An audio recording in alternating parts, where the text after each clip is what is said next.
In the late 18th century, Britain, one of the major powers of Europe, just walked out of the American Revolutionary War with the expensive cost of losing not only much of its national treasury, but also its 13 American colonies.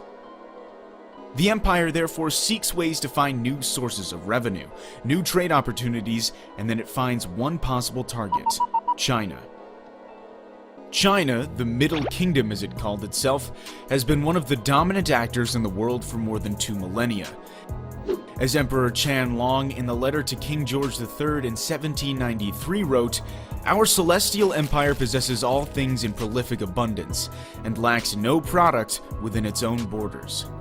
And then the wars waged between Britain and China in the 1800s have changed many things, and left indelible scars in China.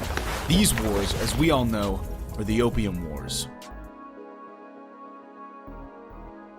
The Opium Wars in the mid-19th century were 2 armed conflicts waged between the Qing, a dynasty noted for its initial prosperity and tumultuous in its final years, and Western countries, namely Britain. In the 18th century, China enjoyed a favorable trade balance with Great Britain, exporting porcelain, silk, and tea in exchange for silver. This trade, on the contrary, was not balanced on the side of Britain, as millions of pounds of silver were flowing out of the British Empire and into China, forcing it to seek ways to counter-trade, and then they did: opium. In the late 18th century, the cultivation of opium in British territories in Bengal was expanded, and Britain started exporting opium from British-controlled India to China. By the early 19th century, the recreational use of opium skyrocketed, followed by an addiction crisis and serious social and economic disruption in China. A ban on both the production and the importation of opium was attempted, and in 1813 smoking opium was outlawed. However, these actions could not halt the opium trade.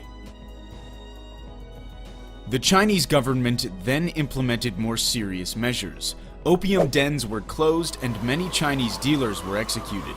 A large amount of illegal opium seized from British traders were destroyed at Human under the aegis of Lin Sezhu, an imperial commissioner of Qing China. The tension increased after that. Some drunken British sailors brutally murdered a Chinese man, but were not sentenced under the Chinese extradition. In response to this reprehensible incident, Lin halted the British food supply and ordered the Portuguese to expel all British from Macau, forcing them to move to a barren island off the coast, present-day Hong Kong. Taken together, these actions escalated the standoff between 2 sides. And in November 1839, Chinese warships clashed with British merchantmen on the Pearl River estuary in Hong Kong, leading to the outbreak of the First Opium War. In early 1840, the British government decided to use military force against the Chinese. Their first hostile action was sending British warships and merchantmen to Hong Kong, and then proceeding up the Pearl River estuary to Canton. Within the next year, the British forces, with its naval and gunnery power, inflicted a series of decisive defeats on the Chinese Empire. After months of negotiations and fighting, in late August 1942, the British managed to capture Nanking, putting an end to the war with the Treaty of Nanking. The treaty forced China to cede Hong Kong to Britain, pay an indemnity of $21 million to Britain, and opened 5 treaty ports at Shanghai, Canton, Ningpo, Fuzhou, and Amoy to British merchants. The supplementary Treaty of the Bogue in 1843 gave most favored nation status to the British Empire, and added provisions for British extraterritoriality. The Second Opium War resulted from the failure of the Nanking Treaty to satisfy British goals of improved trade and diplomatic relations. In October 1856, some Chinese Marines in Canton seized a British-operated cargo ship, Arrow, arresting several Chinese crew members. This incident gave the British the excuse they had been waiting for to use military forces against China once again. But this time, Britain had French support, as the murder of a French missionary in China forced France to side with the British. In early 1858, having already captured Canton, French-British forces headed to Tianjin. Once arriving at Tianjin, a treaty was once again proposed, and unsurprisingly for the Chinese, these treaties were even more unequal than the last one.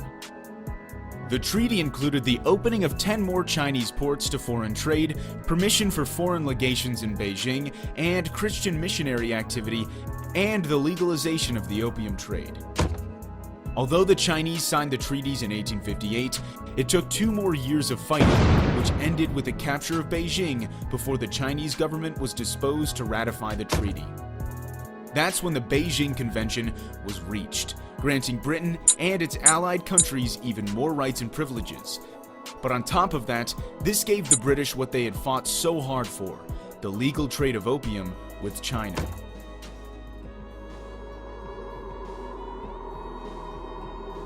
The humiliating defeat of the Qing army by a relatively small British-French military force was a shocking blow to the once powerful and prosperous Qing Empire. The Opium Wars not only provided convincing evidence of weakened China, but also made a further contribution to this weakening. And most importantly, the conflicts were believed to contribute to the ending of China's 5,000-year imperial dynastic system, and the beginning of what is now referred to in China as the Century of Humiliation.